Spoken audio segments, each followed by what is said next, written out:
কুলিল্লাহুম্মা বলেন কুলিল্লাহুম্মা মালিকাল মুলকি তুতিল মুলকা মান তাশা ওয়া তানসিউল মুলকা মিম্মান তাশা ওয়া তুইজ্জু মান তাশা ওয়া তুযিল্লু মান তাশা বিয়াদিকাল খায়র ইন্নাকা আলা কুল্লি শাইইন কাদির। আসেন কোরআন শরীফে সূরা আলে ইমরান 10 নম্বর পারা 3 নম্বর পৃষ্ঠায়।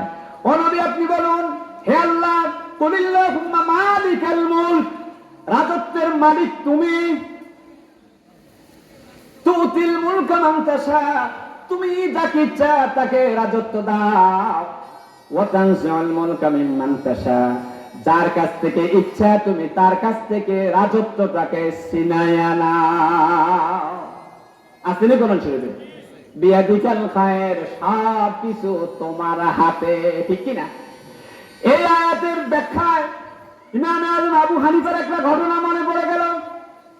তিনি যখন ছোট্ট মানুষ, এখনো পুরোপুরি বড় আলেম হন নাই, বয়স 12 থেকে 13 বছর হতে পারে, ছোট্ট একজন মানুষ, কিন্তু বাগদাদে ইহুদিরা খ্রিস্টানরা একটা বিতর্ক অনুষ্ঠান করবে। ওই বিতর্ক অনুষ্ঠানে তারা ইহুদিরা খ্রিস্টানরা মুসলমানদেরকে প্রশ্ন করবে, মুসলমানরা যদি জবাব দিতে পারে তাহলে তারা সারেন্ডার করে ইসলাম কবুল করবেন, আর মুসলমানরা যদি জবাব দিতে না পারে তাহলে ইহুদি খ্রিস্টানদের পণ্ডিতদের পাদ্রীদের কাছে মুসলমানরা সারেন্ডার করবে।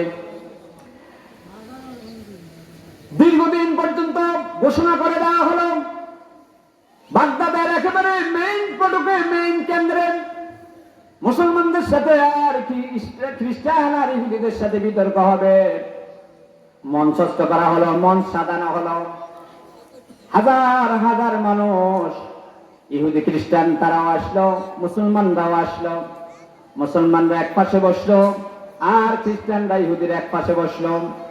খ্রিস্টানদের বড় বড় পাদ্রী যারা, ইহুদিদের বড় বড় পণ্ডিত যারা, তারা স্টেজে উঠলো, তারা প্রশ্ন করবে মুসলমানদেরকে, মুসলমানরা জবাব দিবে। এজন্য তারা উপরে উঠলো, ইহুদি খ্রিস্টানদের বড় বড় পণ্ডিতরা স্টেজের উপরে, মুসলমানরা জবাব দিবে। যেহেতু মুসলমানরা জবাব দিবে, তারা বললো মুসলমানরা ছাত্রের তুল্য, তারা থাকবে নিচে। ইমাম আজম আবু হানিফার ব্রেনে হিট করলাম, তিনি বললো না, এটা হতে পারে না, এটা আকবরুল্লাহ প্রমাণ।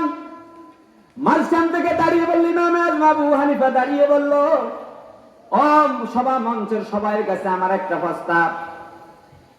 তিন পতন নীরবতা, সবাই তাকিয়ে রইল, ছোট্ট মানুষ কি বলতে চায়, চেহারার দিকে দেখতে তো তাকিয়ে থাকতে মন চায়।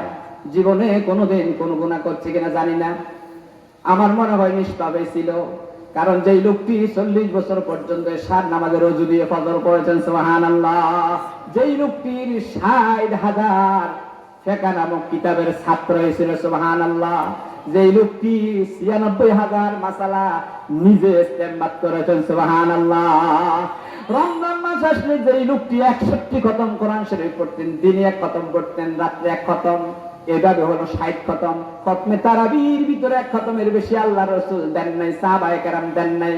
এজন্য তারাবির ভিতরে 1 খতম করে মোট 61টি খতম পড়েছেন। এই লোকটা ছোট্ট যখন, তিনি বললাম, আজকের এই সভা মঞ্চের সব জাতির প্রশ্নের জবাব আমি দেব। যদি মুসলমানরা প্রশ্ন করে তার উত্তর আমি দেব, ইহুদি খ্রিস্টানরা যদি প্রশ্ন করে তার উত্তর আমি দেব। বললে যে তাই নাকি? বলে হ্যাঁ।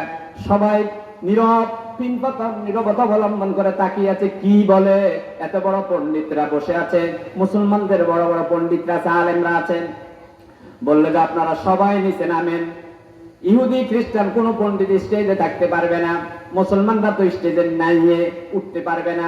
সব প্রশ্নের জবাব আমি দিব। বলেন তো, যারা প্রশ্নের জবাব দেয় তারা সেরা না যে প্রশ্ন করে তারা সেরা?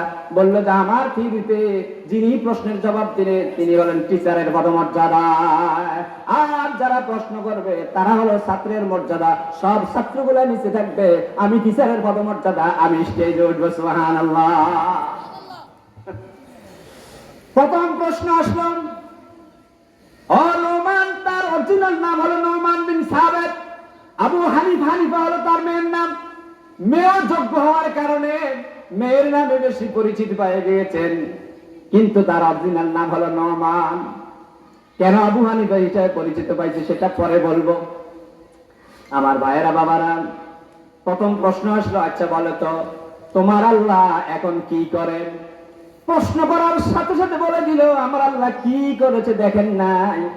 আপনাদের মতো বড় বড় পণ্ডিতদেরকে, যারা তাওরাত জাবুরের ইনজিলের বড় বড় পণ্ডিত মনে করেন, বড় বড় পণ্ডিতদেরকে আমার মতো পিচ্চি ছোট্ট একটা মানুষ যারা থাপড় খাবাইয়া নিচে নামাইয়া দিয়েছে আমার আল্লাহ এখন এটা করেছে। সুবহানাল্লাহ।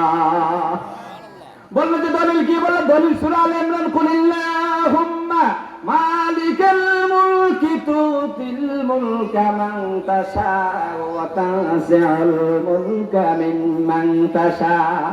আমার আল্লাহ বলে দিয়েছে, ওগো নবী আপনি বলুন আল্লাহ রাজত্বের মালিক তুমি। তুমি যাকে ইচ্ছা সম্মানিত করো, যাকে ইচ্ছা বেইজ্জতি করো, যাকে ইচ্ছা রাষ্ট্রীয় পাওয়ার দাও, যাকে ইচ্ছা তার থেকে রাষ্ট্রীয় পাওয়ার কেড়ে নাও। আমার আল্লাহ বলছে যাকে ইচ্ছা তাকে ইজ্জত দেয়। আমার আল্লাহ আপনাদের চাইতে আমাকে বেশি ইজ্জত দিয়েছেন, এই কাজটাই আমার আল্লাহ এখন করেছেন। সুবহানাল্লাহ। বুঝছেননি? ইমাম আজম আবু হানিফা কলা গাছ দেখলো দলিল দলিল দিয়ে গেলেন স্বর্ণ বানাইতে, এত জ্ঞানের অধিকারী।